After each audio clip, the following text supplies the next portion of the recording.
안녕하세요. 오늘의 데일리 뉴스레터에 오신 것을 환영합니다. 1. 한국의 진짜 실력. 2. 카타르는 한국에 절했다. 3. 세상을 놀라게 할 계획. 한번 진실을 알아봅시다. 한국은 주변에 위치한 강대국들과 지정학적인 위험 요소로 인해 국방력 증가에 반세기 이상을 투자하며 자주 국방을 실현시키기 위한 노력을 해왔습니다. 특히 한반도에 영향력을 주고 있는 미국, 중국, 러시아, 북한, 일본의 존재로 군사적 긴장감을 놓을 수 없는 상황이 되었지만 오히려 이런 긴장감은 한국을 세계에서 인정받는 군사 강국으로 만들었고 그 결과 한국과 대치 관계에 있는 모든 국가들이 한국을 무시할 수 없는 국방력을 갖추게 되었습니다. 물론 이런 배경엔 단순한 군사 능력 확보뿐만 아니라 과학기술의 개발로 이룩한 세계 10위권 경제력과 우리 국민들의 애국심과 시민의식 등 다양한 요인이 작용하고 있기도 합니다. 그런데 최근 들어 한국의 국가적 위상이 예전과는 확연하게 달라진 것을 느끼는 큰 이유 중 하나는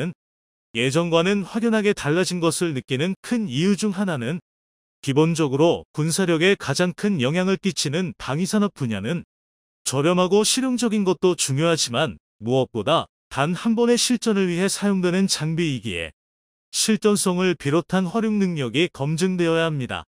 대부분의 국가들이 검증된 선진국들의 방산 장비를 구매하는 이유는 이런 실전성과 위력이 어느 정도 검증되었기 때문입니다. 그 중에서도 가장 대표적으로 잘 팔리는 장비는 미국산 전투기를 예로 들 수 있습니다. 미국이 동맹국들을 상대로 무기 장사를 한다는 비판도 나오긴 하지만 미국산 전투기를 선택하지 않는다면 마땅한 선택지가 없는 상황입니다. 중국, 러시아 또는 유럽의 전투기가 대체제이지만 중국제 전투기는 말할 것도 없고 러시아제 전투기는 중국보다 낫긴 하지만 이번 우크라이나 현장에서 추풍 낙엽처럼 쓰러지면서 군사 전문가들은 러시아제 방산 장비의 스펙이 실제보다 상당히 과장되었다고 분석했습니다. 마지막으로 유럽의 방산 장비는 성능에 비해 가격도 비싸고 기존 무기 체계와 호환성도 떨어지면서 지속적인 유지관리 비용이 들어가는 정비성마저 크게 뒤처져 있습니다. 따라서 하이테크 첨단 산업의 집약체라 불리는 전투기는 자체 개발이 어려워 대부분의 국가들이 검증된 미국산 전투기를 도입하고 있습니다. 단점이 없는 것은 아니지만 충분한 실전 능력과 정비와 무장이 용이한 데다 다른 무기체계와 호환도 잘 되기에 유일한 선택지가 되었는데요. 대표적으로 F-16 전투기는 전 세계적으로 5,000대 넘게 판매되었고 F-35 역시 현재 생산대 수는 700대가량이며 판매가 예정된 계약 물량은 1,000대를 돌파했습니다. 하지만 최근 국제 방산 시장에서 미국이 주도하는 전투기 시장의 분위기는 완전히 바뀌고 있습니다. 한국이 미국산을 대체할 방산 장비 그 중에서도 최첨단 하이테크 기술력이 필요한 전투기 분야에서 무시할 수 없는 성과를 내고 있습니다. 물론 한국의 방산 장비는 K2 우표 전차와 K9 자주4부터 각종 대공방어 미사일까지 명성이 자자했지만 그 중에서도 가격적으로도 가장 비싸고 필요한 기술력의 수준 자체가 다른 전투기 분야가 주목을 받고 있습니다. 월드컵 경기가 한창이던 며칠 전 이집트로부터 FA-50 경공격기 도입에 관한 본계약이 체결되어 빠른 시일 내로 100대가량의 FA-50이 이집트로 납품될 것이라는 소식이 들려왔습니다. 그런데 이번 이집트의 계약 주체는 아랍산업화기구 I이며 아랍산업화기구 I는 1970년대 이집트와 사우디아랍에미리트 UAE와 카타르 이렇게 4개국이 모여 방위산업의 공동개발을 감독하기 위해 설립한 군사조직이며 군사 장비를 생산하는 12개의 공장을 보유하고 있습니다. 현재는 운영상의 이유로 이집트에서 100% 지분을 가지고 있지만 그 시초는 아랍 국가들이 연합하여 군사력 증강을 위한 단체로 현재도 이들 아랍 국가들은 방위산업 분야에서 다양한 협력을 하고 있습니다. 아랍 국가들 중에서 가장 강력한 방위력을 지닌 것으로 평가받는 이집트가 한국의 FA-50 경공격기를 도입하게 되자 I와 관련되었던 국가들 중심으로 FA50을 눈독들이고 있는 상황입니다. 현재 아이의 구성국인 사우디, 카타르, UAE의 주력 전투기들은 구형의 F-15와 F-16으로 대부분 80년대에 도입된 4세대 미국산 전투기입니다. 특히 지난 수십 년간 미국과 사이가 좋았던 중동 국가들이었지만 최근 들어 석유 감산 문제와 사우디가 주축인 석유 수출기고 오펙 국가들이 같은 산유국인 러시아와 정책 방향을 같이 하면서 미국과의 갈등이 조금씩 커지게 되었고, 그 결과 미국의 바이든 정부에선 카라에미리트 UAE에게 F-35 스텔스 전투기 판매를 중단하는 결정을 내렸고, 터키는 F-35 프로그램에서 퇴출시켰습니다. 또한 사우디와 카타르 정부는 미국 정부에게 F-35 스텔스 전투기 판매를 요청했지만 미국과 긴밀한 관계에 있으면서 중동 국가들과 군사적 긴장감을 유지 중인 이스라엘의 반대로 F-35 도입이 완전히 무산되었습니다. 이렇게 공군력이 비어버린 중동 국가들은 결국 울며 겨자 먹기로 유럽의 전투기들을 도입하고 있습니다. 하지만 유럽의 전투기들은 부족한 무장 능력과 작전 반경 등 많은 단점들이 있었고, 유로파이터 개발 국가인 영국, 독일, 이탈리아 3국은 모두 주력 전투기로 미국산 F-35를 도입하는 결정을 내리는 등 개발국마저 사용하지 않는 전투기를 도입하려는 상황입니다. 그런데 여기에 기적처럼 한국의 FA-50이 등장했는데요.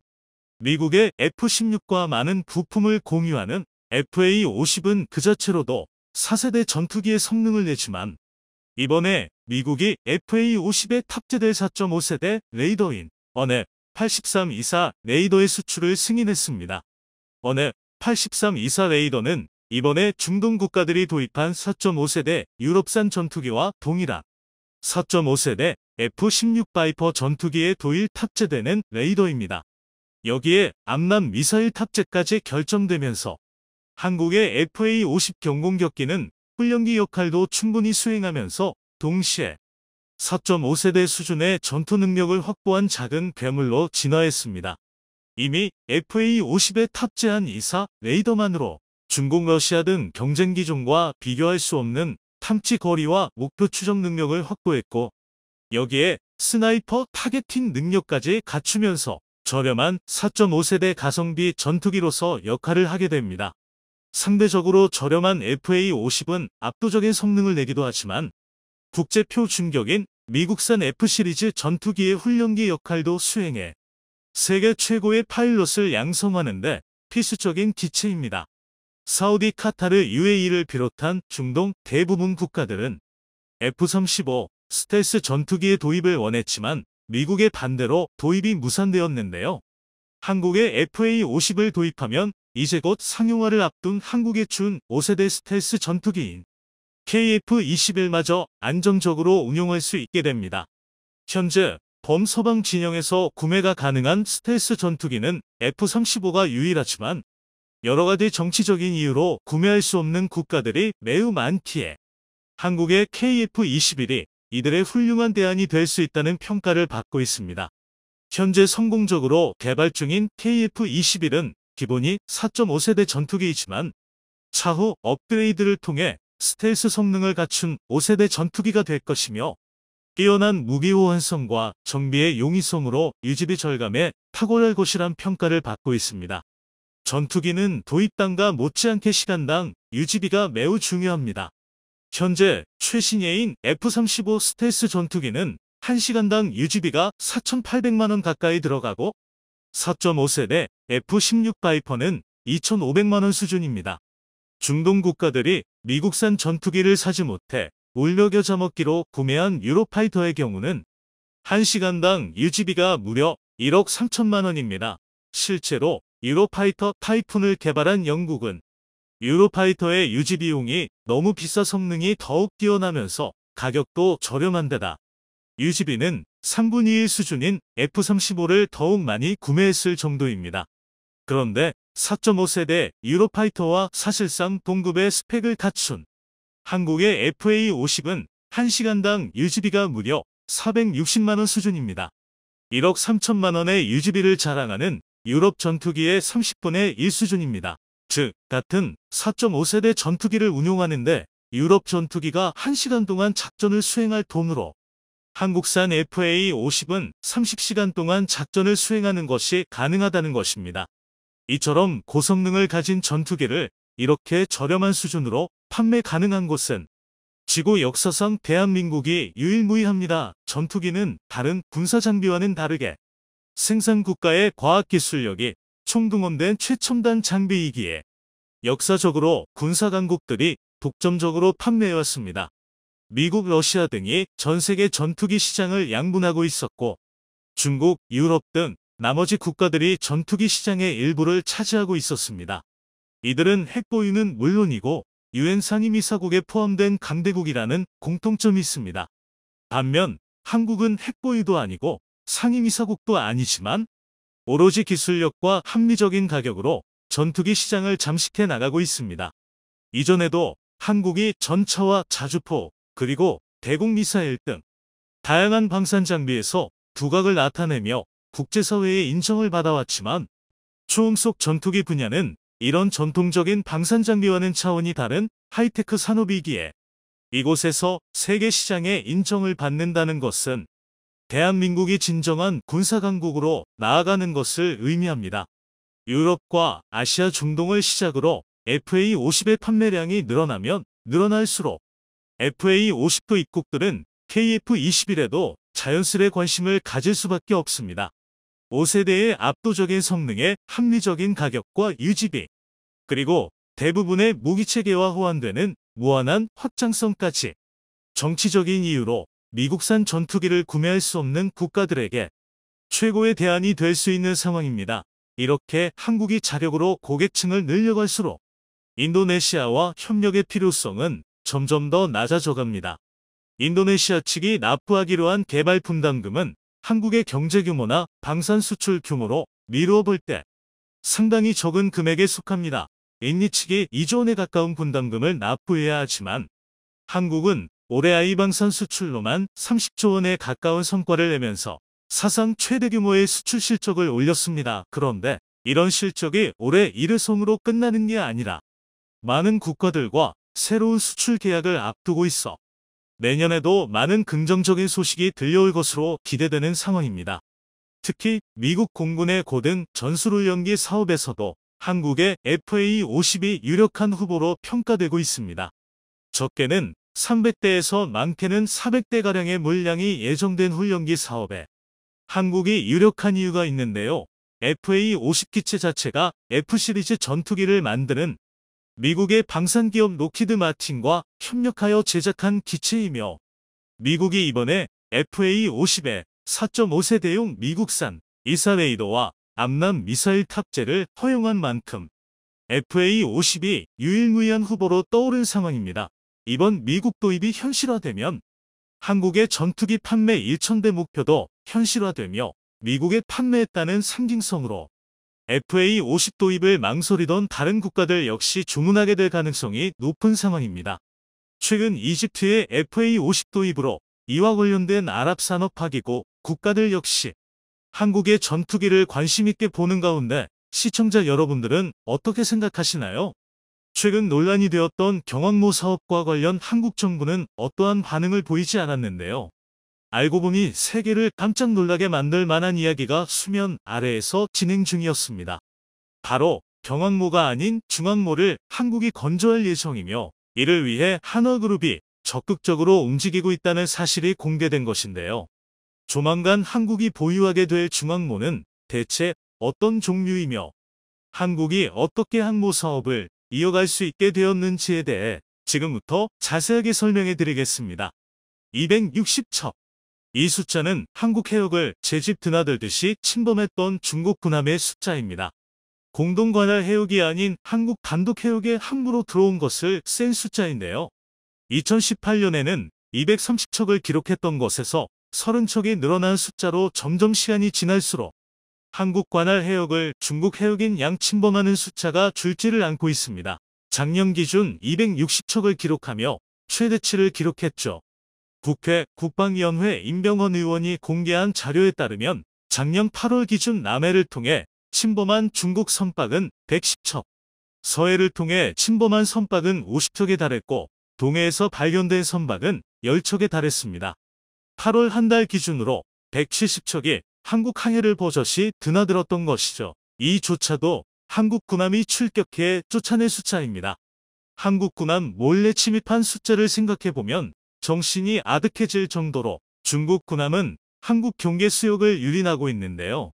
지금까지는 한국 해경과 해군의 도움으로 중국 선박을 쫓아낼 수 있었지만 앞으로는 중국 선박을 쫓아내지 못할 가능성도 있습니다. 바로 중국이 무섭게 제조하고 있는 군함 때문이죠.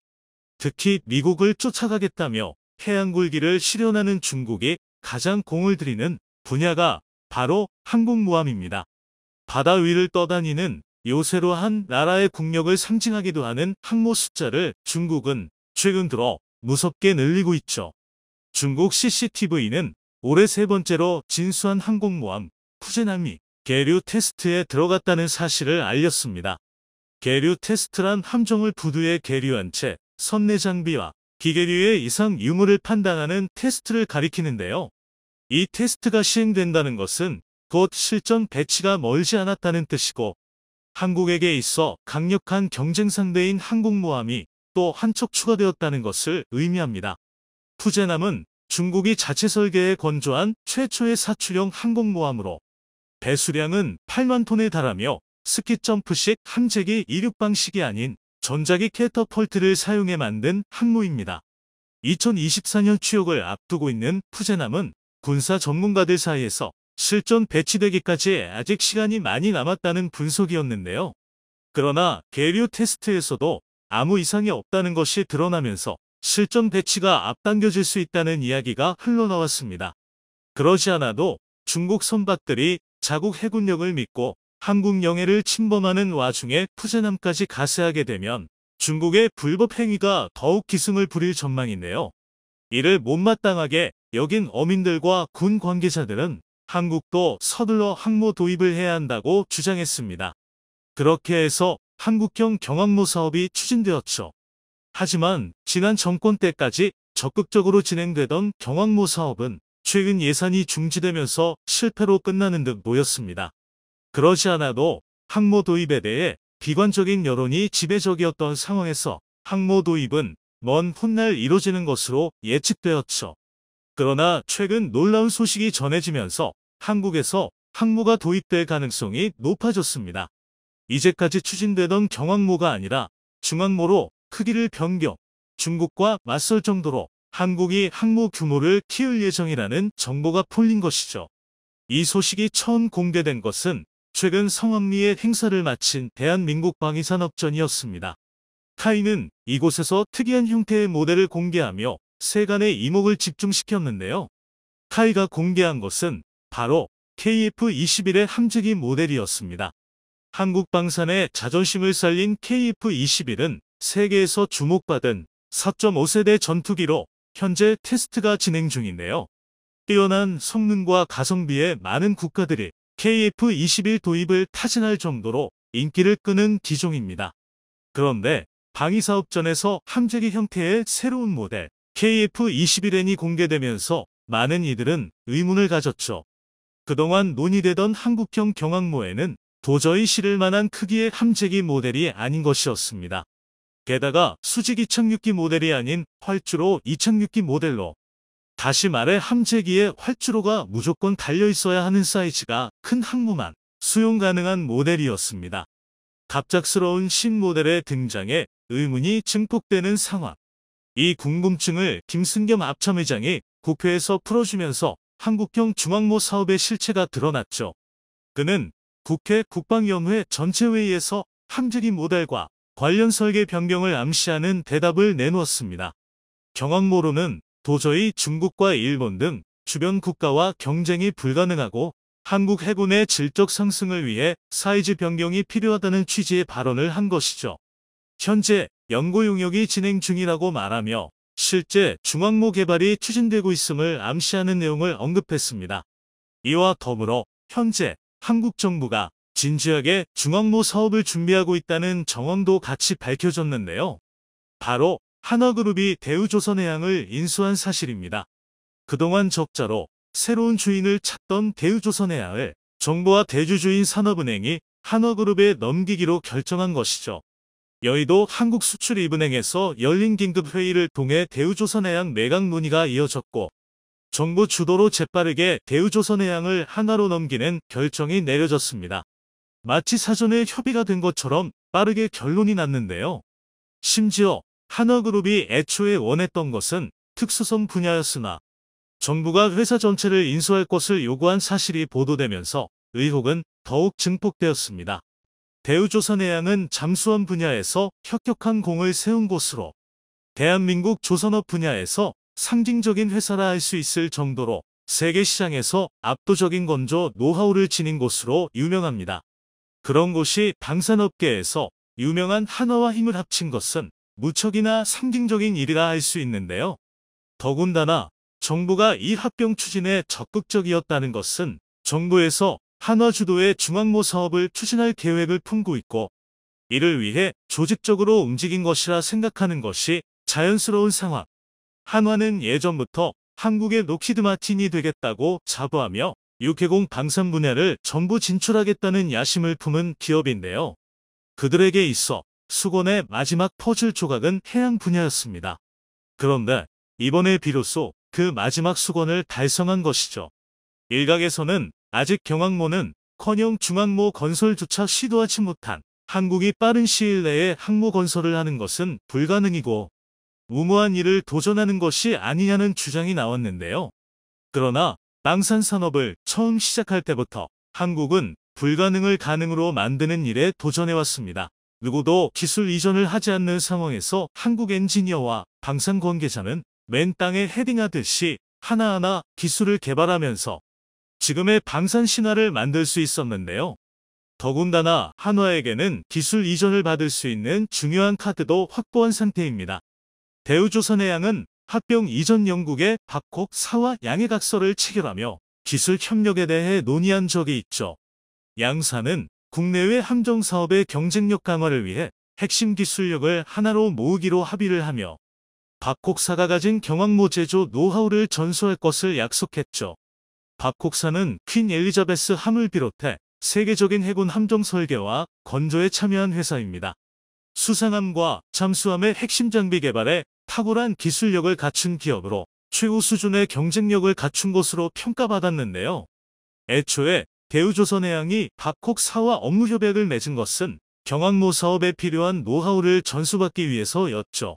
그런데 한화에 합병된 이상 경항모가 아닌 중항모로 설계 변경이 논의되면서 오히려 이상적인 형태로 사태가 전개된 것인데요. 영국의 대표 함정이라 할 수 있는 퀸 엘리자베스호는 중항모로 설계되었고 엘리자베스 개발에 직접적으로 개입한 박콕사는 전 세계 동들어서 몇 안 되는 중항모 건설 노하우를 가진 기업이라 할 수 있습니다.